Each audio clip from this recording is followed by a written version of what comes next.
పీసార్ 1996 చట్టం వార్షికోత్సవాన్ని పురస్కరించుకొని విశాఖ వేదికగా ఇవాళ రేపు పీసా మహోత్సవం నిర్వహించేందుకు రాష్ట్ర ప్రభుత్వం ఏర్పాట్లు చేసింది.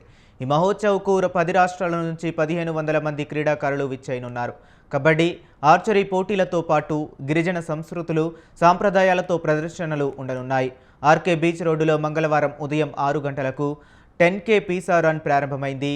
9 గంటలకు పోర్టు ఇండోర్ స్టేడియంలో కబడ్డీ మ్యాచ్లు ప్రారంభమయ్యాయి.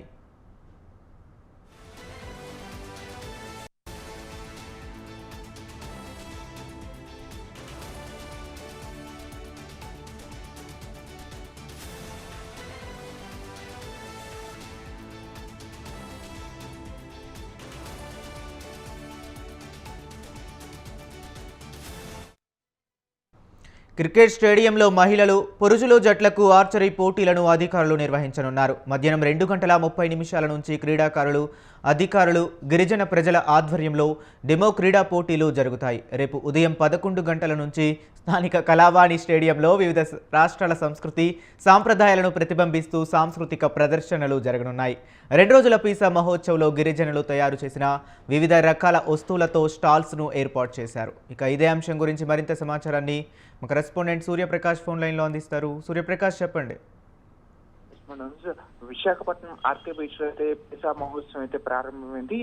ఈ సందర్భంగా పైసా మహోత్సవానికి సంబంధించి ఈ రోజు ఉదయం 10K రన్ కూడా ప్రారంభించారు. కలెక్టర్ తో పాటు అలానే పంచాయతీరాజ్ శాఖ కమిషనర్ మైలవరపు కృష్ణ తేజతో పాటు హరీంద్ర ప్రసాద్, జిల్లా కలెక్టర్ హరీంద్ర ప్రసాద్, అలానే స్థానిక పంచాయతీరాజ్ లో పనిచేస్తున్న వాళ్ళంతా కూడా దీంట్లో ఒకసారిగా పాల్గొనడం అయితే జరిగింది. దాదాపు దీనికి సంబంధించి 120 నుండి 150 మంది వరకు కూడా దీంట్లో పాల్గొన్నారు. వీళ్ళు టాప్ వచ్చే వాళ్ళకైతే ఈ రోజు ఉదయాన్నే అయితే వాళ్ళకి ఒక సన్మాన పత్రాన్ని కూడా అందించిన పరిస్థితి కనిపిస్తుంది. ఈ రోజు రేపు 2 రోజుల పాటు ఈ యొక్క పైసా మహోత్సవం అయితే దేశంలో 10 రాష్ట్రాల నుండి 1400 నుండి 1500 మంది గిరిజన క్రీడాకారులు అయితే ఈ యొక్క క్రీడల్లో అయితే పాల్గొంటారు. పోర్ట్ స్టేడియంలో కబడ్డీ ఫైనల్ నిర్వహించడం జరుగుతుంది. ఖేలో ఇండియా ఆధ్వర్యంలో 10 మహిళా 10 పురుష జట్లతో అయితే ఈ యొక్క కబడ్డీ పోటీలను అయితే నిర్వహిస్తున్నారు. ప్రస్తుతం దీనికి సంబంధించి ఇండోర్, అవుట్డోర్ స్టేడియంలను అయితే ఏర్పాటు చేశారు. ఇండోర్, అవుట్డోర్ స్టేడియంస్ లో అయితే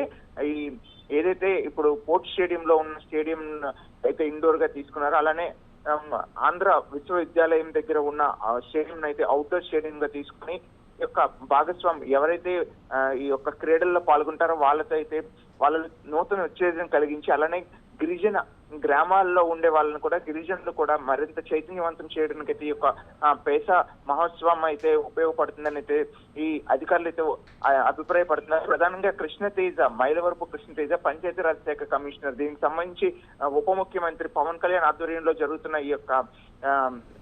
అతని ఆధ్వర్యంలో జరుగుతున్న పూర్తి స్థాయిలో అయితే దీనిపైన ఏర్పాట్లన్నీ కూడా సమీక్షించి దీనికి సంబంధించి ఎవరైతే భారీగా అయితే విజయాన్ని కైవసం చేసుకుంటారో వాళ్ళకైతే భారీ ఎత్తున అయితే పారితోషికాన్ని కూడా ఇవ్వాలని చెప్పేసి అయితే ప్రభుత్వం అయితే ముందుగా ఆదేశాలు జారీ చేస్తుంది. అలానే దీంట్లోనే వారి యొక్క జీవన ఉపాధిని, అలానే వారి యొక్క వ్యాపారాన్ని కూడా 10 మందికి తెలియజేసే విధంగా 200కు పైగా స్టాల్స్ ను కూడా ఆర్కే బీచ్ లో అయితే ఏర్పాటు చేశారు. ఇది ఒక మహోత్సవంగా నిర్వహించడానికి అయితే ఆంధ్రప్రదేశ్ ప్రభుత్వంతో పాటు జిల్లా ప్రభుత్వం కూడా ముందుకు తీసుకొస్తున్న పరిస్థితి కనిపిస్తుంది. ఈ రోజు రేపు జరగబోయే ఈ యొక్క క్రీడల నేపథ్యంలో పాటు అలానే ఈ యొక్క వ్యాపారాన్ని కూడా మరింత అవగాహన కల్పించేందుకైతే తెలియజేస్తున్నారు. దీనికోసం అయితే ప్రత్యేకంగా గిరిజనుల పైన వారి యొక్క భూమి, సహజ వనరులు, వారి యొక్క హక్కుల్ని తెలియజేయడానికి అయితే అవగాహన కల్పించడానికి ఇది ఉపయోగపడుతుందని అయితే ఈ వీడియోకైతే ఉపయోగపడుతుందనే విషయాన్ని తెలియజేస్తున్నారు. గత ఏడాది కూడా విశాఖ వేదికగా అయితే ఈ మహోత్సవాన్ని అయితే ఏర్పాటు చేశారు. కానీ అది మహారాష్ట్రలో జరిగింది. కానీ మహారాష్ట్ర ఆధ్వర్యంలో నిర్వహించారు. కానీ ఈ ఏడాది అయితే ఆంధ్రప్రదేశ్ ప్రభుత్వం ఆధ్వర్యంలోనే ఇది జరగడం, అది కూడా విశాఖపట్నంలో జరగడం. 10 రాష్ట్రాలకు సంబంధించిన గిరిజనులు ఇక్కడ చేరుకొని వారి యొక్క సంస్కృతి, సాంప్రదాయాలకు సంబంధించిన క్రీడలతో పాటు గిరిజన వంటకాలను కూడా ఇక్కడ ప్రదర్శిస్తారు. అలానే వ్యాపారానికి చేసుకున్న విధంగా స్టాల్స్ ను కూడా ఏర్పాటు చేశారు. పైసా పోర్టల్, ఇండికేటర్స్, ట్రైనింగ్ మోడల్స్, ఇలా ప్రతిదీ కూడా వాళ్ళు గిరిజనులకు ఉపాధి కల్పించే విధంగా ఇది ఏర్పాటైతే చేసిన పరిస్థితి కనిపిస్తుంది. మనోజ్, ఓకే, అలాగే 10 రాష్ట్రాల నుంచి పెద్ద సంఖ్యలో 1500 మంది క్రీడాకారుల వరకు చేరుకునే అవకాశం కనిపిస్తున్నట్లు ఉంది. అయితే ఈ నేపథ్యంలో ప్రముఖులు ఎవరు ఈ మహోత్సవానికి హాజరయ్యే అవకాశం ఉంది?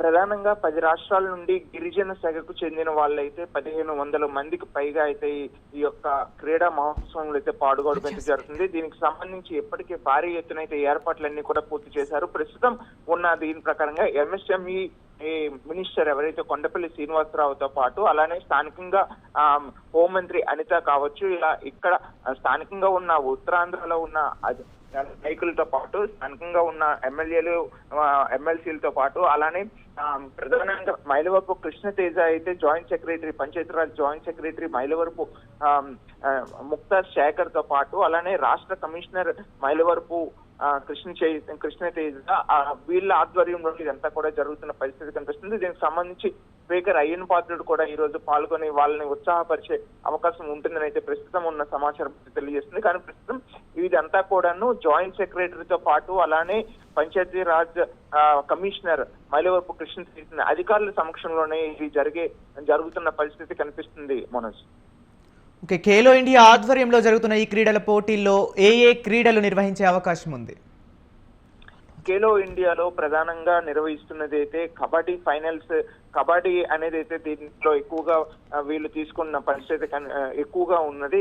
కబడ్డీ పైన వీళ్ళు ఎక్కువ ఫోకస్ చేశారు. ఎందుకంటే ఖేలో ఇండియా అనేది కబడ్డీకి ప్రధానంగా ఉంటుంది. దాంతోపాటు లోకల్ గా ఆడుకునే కొన్ని క్రీడలు ఏవైతే గిరిజనులు ఆడుకునే ఉంటాయి, ఆర్చెస్ కావచ్చు, అలానే ఈ బాణాలతో ఏదైతే వాళ్ళు గిరిజనులు ఎక్కువగా చేస్తుంటారో వేట చేస్తుంటారో అటువంటి బాణాలని ప్రదర్శించి ఆర్చరీ అయితే నిర్వహిస్తారు. దాంతోపాటు షూటింగ్ స్పాట్ నాటు తుపాకీలు ఏవైతే ఉంటాయో గిరిజనులు వాడే తుపాకీలు వాటితో అయితే ఈ యొక్క పోటీలు పెట్టే పరిస్థితి కనిపిస్తుంది. అలానే ఈ రన్నింగ్ సెక్టర్ కావచ్చు, వీటితో పాటు కబడ్డీ, ఖోఖోతో పాటు లోకల్ గేమ్స్ ఏవైతే ఉంటాయో వీళ్ళందరూ ఎక్కువగా గిరిజనులు ఆడుకునే గేమ్స్ ఏవైతే ఉంటాయో వాటిని అయితే తీసుకొస్తున్నారు. అలానే ప్రత్యేకంగా అయితే ఒక క్రికెట్ ని కూడా వీళ్ళు తీసుకొచ్చి క్రికెట్ ని కూడా ఒక ప్రోత్సాహంగా క్రికెట్ ని కూడా వాళ్ళు ఆడే విధంగా అయితే ఏర్పాట్లు చేస్తున్న పరిస్థితి కనిపిస్తుంది. Manoj, okay, right, thank you Suryaprakash.